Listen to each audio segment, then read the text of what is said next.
कथा या चॅनलवरती आपल्या सर्वांचे मनपूर्वक स्वागत. सध्या आपण श्री ब्रह्मचैतन्य गोंदावलेकर महाराज चैतन्योपासना गोंदावले यांची प्रवचने ऐकत आहोत. आपल्याला जर या चॅनलवरच्या कथा संत साहित्य ऐकायला आवडत असेल तर या चॅनलला नक्की सबस्क्राईब करा आणि शेअर करा. आज आपण प्रवचन नंबर 161 ते 170 असे ऐकणार आहोत. सुरू करूया. प्रवचन क्रमांक 161. श्रीराम जय राम जय जय राम. वासना नाश हाच मोक्ष. पुष्कळदा भक्ती म्हणजे काय किंवा परमार्थ कशाला म्हणतात हेच आपल्याला कळत नाही. ज्याला प्रपंच नीट करता येत नाही त्याला नाही परमार्थ करता येणार. प्रपंचाला कंटाळून भक्ती नाही येणार. कंटाळा प्रपंचाचा येण्यापेक्षा विषयांचा आला पाहिजे. मला सुख व्हावे हा प्रत्येक जीवाचा मुख्य हेतू असतो. मोक्ष म्हणजे अतिशय सुखाचा अनुभव होय. जिवंतपणे मिळालेली आत्यंतिक सुखाची स्थिती अशी मोक्षाची व्याख्या करता येईल. खरोखर भगवंताजवळ काय कमी आहे? एक आपले मन त्याला द्यावे आणि त्याची श्रद्धायुक्ती भक्ती करावी. काळजी करणे म्हणजे भगवंतावर भरवसा नसणे हे होय. प्रारब्धावर देह टाकणे ही खरी संन्यास वृत्ती होय. वासना न ठेवता आपल्या हातून कर्मच होत नाही त्याला काय करावे? माझे समाधान माझ्याजवळ असताना दुसरीकडे ते मिळेल असे आपल्याला वाटते हेच आपले चुकते. हवे पण संपले नाही तोपर्यंत समाधान नाही. हव्यास मरेपर्यंत सुटत नाही. हे सर्व रोगांचे मूळ आहे. आणि म्हणूनच ज्याची वासना नाहीशी झाली तो मोक्षत्वाला गेला खरा. आशेची निराशा झाली नाही तोपर्यंत भगवंताचा दास नाही होता येणार. आशा जेव्हा मनात उठेल तेव्हा ती भगवंताला अर्पण करावी. प्रत्येकाला वाटते मी श्रीमंत व्हावे. पण किती जण तसे होतात? म्हणजे ही निराशाच नाही का? प्रपंच खरोखरीच नाटकासारखं आहे. नाटकामध्ये एखादा मनुष्य राजा झाला काय किंवा भिकारी झाला काय? प्रत्यक्ष जगामध्ये त्याला किंमत नाही. उलट भिकाऱ्याचे काम करणाऱ्याने जर ते उत्तम केले तर लोक त्याचेच कौतुक करतात. तसे प्रपंचामध्ये कुणी श्रीमंत असला काय किंवा कुणी गरीब असला काय याला महत्त्व नसून त्याने भगवंताचे अनुसंधान किती ठेवले याला खरे महत्त्व आहे. आपण पैसा साठवला तर गैर नाही, पण त्याचा आधार न वाटावा. अनुसंधानाच्या आड त्याला येऊ देऊ नये. विषयावर जोपर्यंत तुमचे सुख अवलंबून आहे तोपर्यंत भक्तीचे खरे सुख मिळत नाही. एक भगवंतच मनापासून हवा असे वाटले पाहिजे, म्हणजे तो प्राप्त होतो. मी करतो असे कधीच म्हणू नये. मी आपल्या तपश्चर्येने भगवंताला पाहीन असे जो म्हणतो त्याला भगवंताचे दर्शन होणे कठीणच असते. विषय मिळाला नाही म्हणजे तळमळ लागते. त्याप्रमाणे भगवंत भेटला नाही तर तळमळ लागावी. आजच्या आपल्या स्थितीत आपल्याला काय करता येणे शक्य आहे हे प्रथम पाहावे. परमार्थ समजून जो त्याचे आचरण करील त्याला तो लवकर साधेल. त्या माणसाला प्रपंच सोडून जाण्याचे कारणच उरणार नाही. तात्पर्य, हवे व नको याचा आग्रह नसावा. यातच वासनेचे मरण आहे. श्रीराम जय राम जय जय राम. प्रवचन क्रमांक 162. श्रीराम जय राम जय जय राम. आपला व्यवहार परमार्थ घडतो तो सर्व त्याच्या इच्छेने चालतो. असे झाले असते तर बरे झाले असते हे म्हणणे खरे नाही. जे होणे योग्य ते घडले व ते राम इच्छेनेच घडले. परमात्म्याने जशी इच्छा केली त्याचे आड नाही कोणी आले. हा ठेविता विश्वास मनाला धीर वाटेल खास. माझे सर्व कर्मांचा गुरुच सूत्रधार.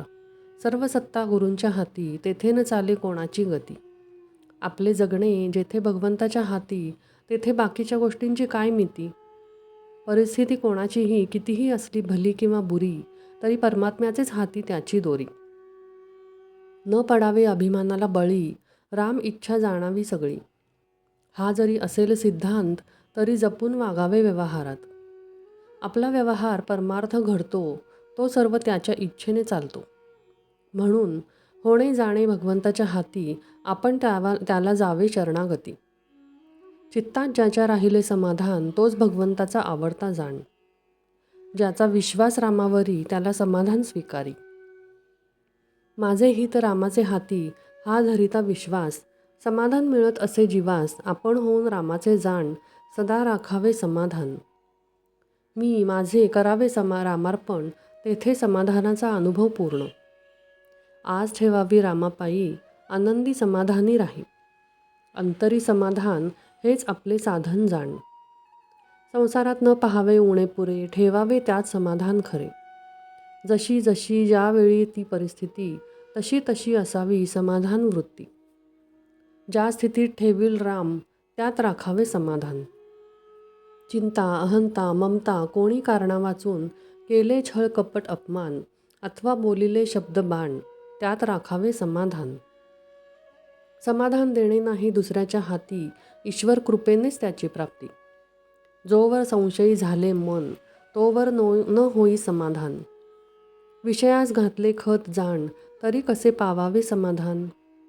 जोवर दृश्याचे भान, तोवर मनी न राहे समाधान. समाधानाची स्थिती उपाधिरहित असावी वृत्ती. कोठे ठेवावे मन, जेणे मिळेल समाधान.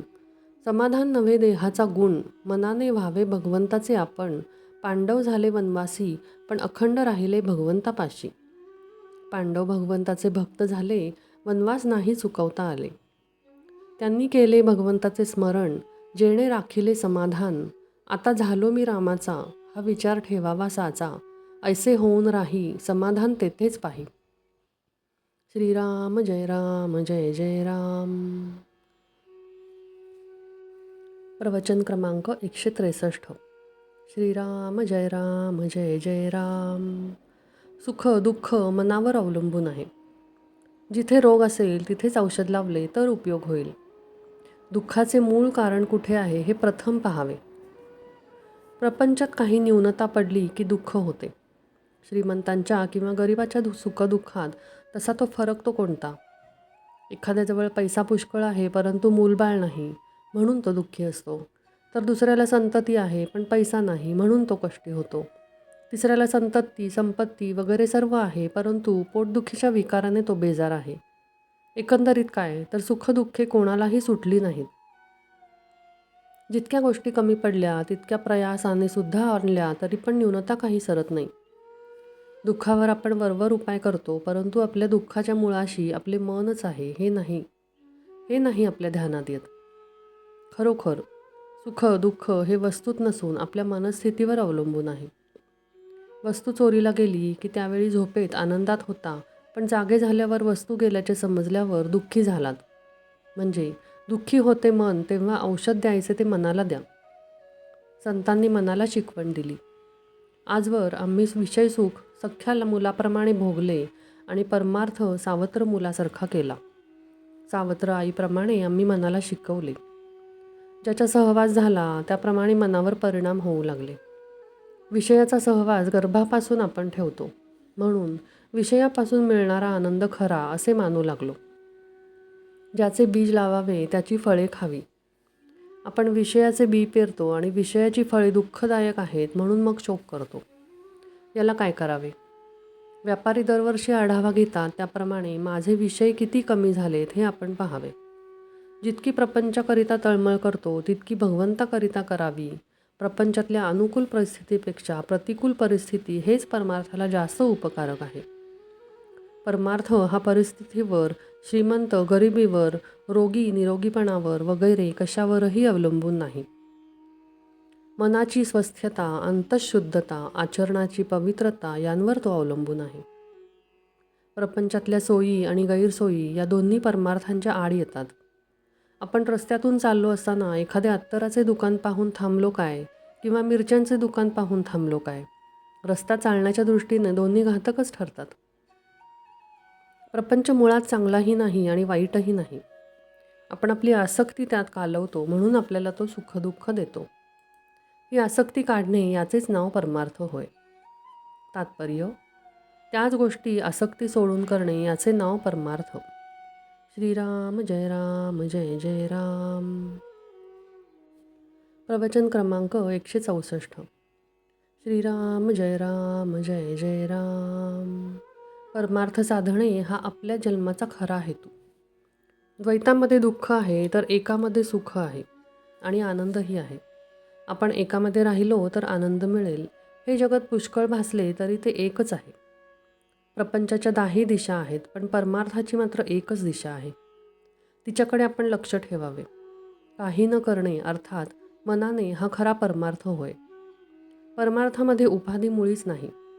नाही म्हणजे किती नाही, तर मी सुद्धा तिथे नाही. प्रपंच हा द्वैत आहे. त्याचे अवडंबर मोठे असणारच. आपल्याला आपल्या जगण्याचा अंतिम हेतू जोपर्यंत कळला नाही, तोपर्यंत प्रपंच करणे हेच ध्येय आपण समजतो. वास्तविक मनुष्य प्राणी हा देह आणि मन दोन्ही मिळून आहे. म्हणून त्याने ऐहिक आणि परलौकिक दोन्ही गोष्टी साधल्या पाहिजेत. परमार्थ साधणे हाच आपल्या जन्माचा खरा हेतू आहे. व्यवहारात द्वैताशिवाय आनंद नाही आणि म्हणून परमार्थात मानस पूजेत राहिल्याने मी आणि परमात्मा अशा द्वैताने सुरुवात करावी लागते. जोपर्यंत परमार्थ आपल्या हाडीमासी खिळला नाही, तोपर्यंत आपल्याला वाचनाची गरज आहे. त्यापासून साधनाला जोर येतो. मन भगवंताकडे गुंतवण्यासाठी काय करावे हे पाहावे. एक बाप आपल्या मुलाला पोहायला शिकवित होता. बापाने मुलाला पहिल्या प्रथम घोट्या इतक्या पाण्यात आणले, नंतर ढोपरा इतक्या पाण्यात आणले, नंतर थोडे आणखी पुढे आणले आणि एक दिवस त्याने मुलाला पाण्यात खेचून घेतले. त्याप्रमाणे आपले गुरु आपल्याला परमार्थ शिकवित असतात. आपण पाण्यात उतरले मात्र पाहिजे. देहाने प्रपंच केला पण तो फळाला येत नाही, म्हणून संतांनी नामस्मरणाचा मार्ग सांगितला. पण आमचं शहाणपण, आमचा अभिमान नाम घेण्याकडे आड येतो. त्याला काय करावे? हा अभिमान दुसरा कोणी उत्पन्न करतो असे थोडीच आहे. आपल्या ध्यानातही येत नाही इतके सूक्ष्म असे वासनेचे बीज आपल्यात कुठेतरी दडलेले असते. त्यामुळे लौकिकाची अभिलाषा सुटत नाही. याकरिता संतांनी एक मार्ग सुचवला आहे आणि तो म्हणजे नामस्मरणात राहून विषयाची उर्मी उठू न देणे. प्रपंचातली विघ्ने ही सुजनावजा असतात. ती आपल्याला जागे करतात. जन्माला आलो तो भगवंताला ओळखण्याकरिता हे विसरू नये म्हणून विघ्नांची योजना असते. विघ्ने ही आपण भगवंताच्या जवळ जाण्याकरिताच येत असतात. तेव्हा त्यांना न घाबरता भगवंताच्या नामातच स्वतःला विसरून जावे, हाच परमार्थाचा सोपा मार्ग आहे. तात्पर्य: जेथे आळस माजला तेथे परमार्थ बुडाला. श्रीराम जय राम जय जय राम. प्रवचन क्रमांक 165. श्रीराम जय राम जय जय राम. प्रपंच हे परमार्थाचे साधन. फार दिवस नोकरी केली की माणसाच्या मनाला गुलामगिरीची सवय लागते. हे चांगले नाही. काही दिवस तरी माणसाने मालकी हक्काने राहायला शिकले पाहिजे. नोकरी करीत असतानाच अनुसंधानाचा अभ्यास करावा, म्हणजे पुढे नोकरी सुटल्यावर जितका वेळ मिळेल तितका अनुसंधानात जाईल. प्रत्येक मनुष्य जन्माला आल्यापासून परमार्थाचा अभ्यास करतो आहे. प्रत्येक मनुष्याला आनंद किंवा समाधान हवे आहे आणि त्यासाठी त्याची खटपट चालू असते. खरोखर परमार्थाला दुसऱ्याची गरजच नाही. मग दुसरा कोणी आपला परमार्थ बिघडविल कसा? जगात जे आहे ते सर्व चांगलेच आहे. आपण तेवढे बरे नाही.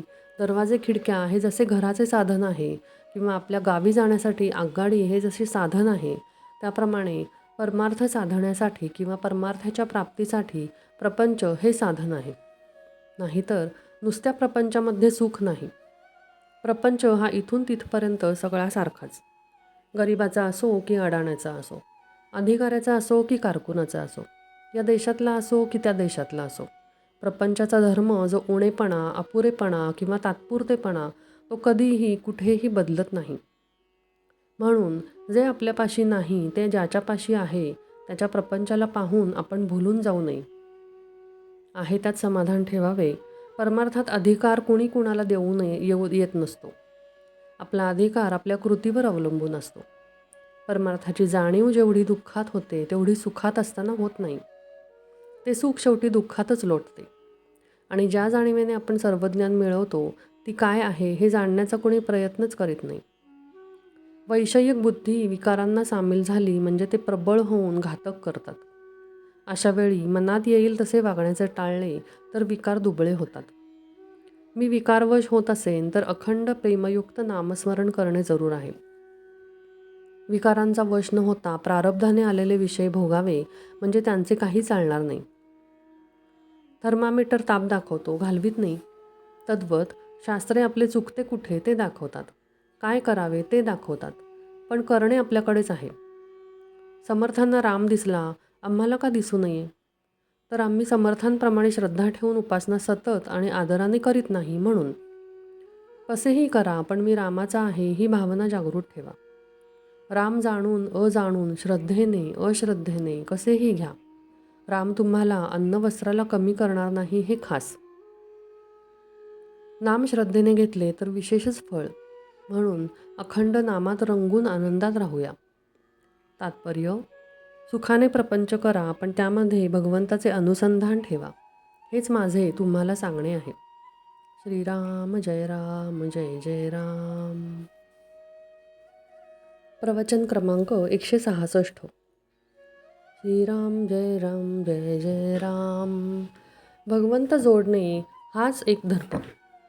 भगवंत जोडत असेल तर अधर्मही करावा. भगवंत जोडणे हाच एक धर्म.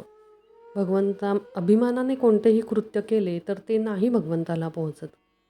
दानधर्म केला, धर्मशाळा बांधल्या, हे सर्व नाव होण्याकरिता जर केले तर त्यात तुमच्या कल्याणाला काय उपयोग झाला? भगवंत जवळ न येता त्यामुळे अभिमान मात्र वाढतो. बाभळीची झाडे लावली तर त्यांना आंबे कसे येतील? मग मीपणाने केलेले काम नाही उपयोगी पडत. शरणबुद्धीने केलेले काम हाच खरा धर्म. मी भगवंताच्या हातचे बाहुले आहे असे समजावे. राम करता असे म्हणावे, म्हणजे देवाजवळ शरणबुद्धी धरावी. भगवंताची निष्ठा कोणत्याही वयात आणि कोणत्याही अवस्थेत वाढवता येते. ही निष्ठा कधी कोणाला हार जाणार नाही किंवा कधी कोणापुढे मान हलवणार नाही. एखादा भगवंतावर पूर्ण निष्ठा ठेवल्यावर मग काळजीचे कारणच काय? काळजीने कार्याचा नाश होतो आणि कर्तव्याचा विसर पडतो. भगवंतावर श्रद्धा ठेवून प्रयत्न करावा आणि जे फळ मिळेल त्या समाधान मानावे. व्यवहारात सौख्य कर्तव्याने मिळते, तसे परमार्थात सौख्य निष्ठेने मिळते. परमार्थ करणाऱ्या माणसाने कोणाचेही अंतःकरण दुखवू नये. परमार्थ हा लबाड आणि भोंदू माणसाचा नाही, तसा तो बावळ्या माणसाचाही नाही. व्यवहारात कुणाला फसवू नये आणि कशाला भुलू नये. आपले डावपेच किंवा लबाडी लोकांना फसवण्यासाठी नसावी. लोकांकडून न फसण्या इतके आपण व्यवहारी असावे. आपल्या हातामध्ये जितका पैसा असेल त्या मानानेच देवघेव करावी. व्यवहाराच्या दृष्टीने देणे न राहील असे वागावे. कोणत्याही परिस्थितीत मी राहीन असे जो म्हणेल त्याला कधीच अडचण पडत नाही. आपण श्रीमंतांचा द्वेष करू नये आणि गरिबांना कमी लेखू नये. अशी वृत्ती माणसाला भगवंताला निष्ठा पाहिजे. प्रत्येकाला खायला प्यायला भरपूर मिळाले पाहिजे. ही संपत्तीची समान वाटणी होय. मोबदला न देता आपण पैसा घेतला तर त्यात तो ज्याचा घेतला त्याची वासना त्याला चिकटून बरोबर येते. काय गंमत आहे बघा. इतर बाबतीत मनुष्य वचन पाळण्याची पराकाष्ठा करतो, पण ते पैशाचे वचन देतो सहज आणि तो मोडतोही सहज. तेवढेच वचन पाळण्यात तो कुचराई करतो, पैसा नसून अडते आणि तो असून नडते. अशी आपली परिस्थिती आहे. संन्याशाने 1 दिवसाचा निग्रह करावा, गृहस्थाने 3 दिवसांचा संग्रह करावा. आपल्याजवळ 3 दिवस खायला आहे असे पाहिल्यावर आपण मुळीच काळजी करू नये. तात्पर्य: मी करता आहे ही प्रपंचातली पहिली पायरी, तर राम करता आहे ही प्रपंचातली पहिली पायरी. श्रीराम जय राम जय जय राम. प्रवचन क्रमांक 167. श्रीराम जय राम जय जय राम. मी फक्त एका नामातच आहे. मनुष्य कितीही मोठा असला, उत्तम पुराण आणि प्रवचन सांगणारा जरी असला, तरी तो जर नामात राहत नसेल किंवा त्याच्या संगतीत परमेश्वराचे प्रेम जर लागत नसेल, तर तो कदापिही संत म्हणून समजला जाणार नाही. संतांचे नातेवाईक संत असतातच असे नव्हे. आपण नोकरी केली तर आपला मुलगा नोकरी करेलच असे काही नाही. तसेच जो भगवंताचा आहे त्याचा मुलगा भगवंताचाच असेल असे नाही. संत जरी झाला तरी त्याचे 4 माणसांसारखेच वागावे. काहीतरी वागणे हे संतांचे वागणे नव्हे. अत्यंत निर्भयता हा संतांचा पहिला गुण होय. कारण सर्व ठिकाणी मीच आहे ही भावना झाल्यावर भयाचे कारणच उरत नाही. साधूच्या अंतःकरणामध्ये भयाचा संकल्प नसल्यामुळे वाघ, सिंह, साप त्याला त्रास देत नाहीत. अगदी जंगली वाघाकडे देखील निर्भयतेने नजरानजर केली तरी तो अंगावर येत नाही. शिवाय साधूंच्या शुद्ध अंतःकरणाचाही त्याच्यावर परिणाम होतो. अशा रीतीने संतांच्या अंतःकरणाची प्राणीमात्रांना सुद्धा जाणीव असते. अशा संतांचा सहवास मिळणे ही फार मोठी भाग्याची गोष्ट आहे. परमेश्वराचे प्रेम लागणे किंवा सतत मुखात नाम येणे हे संतांच्या संगतीत राहून साधायचे असते. संतांची अखंड संगत नामानेच ठेवता येईल. जिथे नाम आहे तिथे संतांचा सहवास आहे. तुकाराम महाराजांसारखे संतसुद्धा देवापाशी मागताना तुझा विसर न पडावा हेच मागतात. तसेच रामदास स्वामी देवाला म्हणतात, तुझा योग, तुझा सहवास मला नित्य घडू दे. योग असणे म्हणजे दुसरे काही नसून मन जेव्हा अनुसंधानापासून अलिप्त होऊन इतर विचारांमध्ये भटकते तेव्हा त्याला आवरून परत अनुसंधानात लावणे हीच योगशक्ती. हुकूम कितीही कडक असे नाका, परंतु त्याच्या खाली जर सही नसेल तर त्या हुकुमाला महत्त्व नाही. साहेबांच्या सहीच्या कागदाला महत्त्व आहे. नाम हे सर्व साधनांमध्ये सहीसारखे आहे. एका मुलाला अत्यंत राग येत असे. रागाच्या भरात तो आपले डोके आपटून घेई. त्याला मी सांगितले, रोज स्नान झाल्यावर आपल्या पोटावर गंधाने रामनाम लिहून ठेव आणि ज्या ज्यावेळी राग येईल त्या त्यावेळी त्या नामाकडे पहा आणि त्या प्रयोगाने त्या मुलाचा राग आपोआप शांत झाला. खरोखर नामात किती प्रचंड शक्ती आहे. अनुभव घेऊन पाहाच. मी आजपर्यंत सर्वांना नामच सांगत आलो आहे. मी इथे नाही, मी तिथे नाही, मी गेलो नाही, मी जात नाही. मी फक्त एका नामातच आहे. ज्याच्याजवळ भगवंताचे नाम आहे त्याच्या मागे पुढे मी आहेच. तात्पर्य, तुम्ही भगवंताचे नाम घ्यावे, ह्या पलीकडे सत्य सांगतो मला कसलीही अपेक्षा नाही. श्रीराम जय राम जय जय राम. प्रवचन क्रमांक 168. श्रीराम जय राम जय जय राम. परमार्थ श्रद्धेने करावा. आपण मनुष्य जन्माला आलो ते भगवंत प्राप्तीकरिताच आलो. आत्तापर्यंत मी पुष्कळ योनी हिंडलो. भगवंताने आता मनुष्य योनीत आणले आहे. भगवंता, आता नाही मी तुला विसरणार असे कबूल करूनही आपण जन्मास आलो नाही तर ते लगेच तू कोण असे म्हणू लागतो.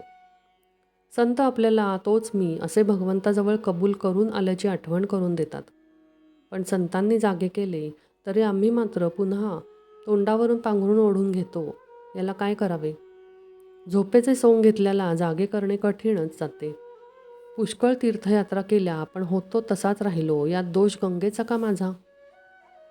गंगेच्या काठी कितीतरी लोक येतात, स्नान करतात, पूजा अर्चा करतात, मग हे कलियुग आहे असे कसे म्हणावे? असे एकाने म्हटले तर त्यावर दुसरा म्हणाला, याचे प्रत्यंतर समोरच दाखवतो. समोर एक व्यक्ती रक्तपिती माणूस बसला आहे. त्याला जो पापी नसेल त्याने कवटाळावे म्हणजे त्याची रक्तपिती जाईल. पण एवढे होईल की जर कवटाळणारा पापी असेल तर त्याला त्या माणसाची रक्तपिती होईल. असे समजल्यावर जो तो हळूहळू तेथून पसार होऊ लागला. म्हणजे एवढे नेमनिष्ठ विद्वान गंगामाईचे रोज स्नान करणारे तरी आपले अंतःकरण शुद्ध झाले आहे असे त्या कुणालाच वाटले नाही. एवढ्यात वराडकडला एक गरीब शेतकरी घोंगडी पांघरून घेऊन हातातली काठी टेकीत टेकीत येत होता. त्याची निष्ठाच अशी की गंगेत स्नान केले की सर्व पापे नष्ट होतात. त्याने गंगेत बुडी मारली आणि वर येऊन त्या रोग्याला कडकडून भेटला आणि आश्चर्य म्हणजे त्या रोग्याचा रोग एकदम बरा झाला. असे हे जे गोरगरीब भोळे भाबळे लोक ज्यांच्याजवळ अंधश्रद्धेने जे येते ते मोठ्या विद्वानांनाही साधत नाही. आपण व्यवहारात पुष्कळ ठिकाणी अंधश्रद्धा ठेवतो. घरून कचेरीला निघताना वेळेवर आपण पोहोचू अशी अंधश्रद्धा आपली असतेच. कधीकधी आकस्मित कारणाने आपण कचेरीला पोहोचू शकत नाही तरी पण आपण भरोसा ठेवतोच.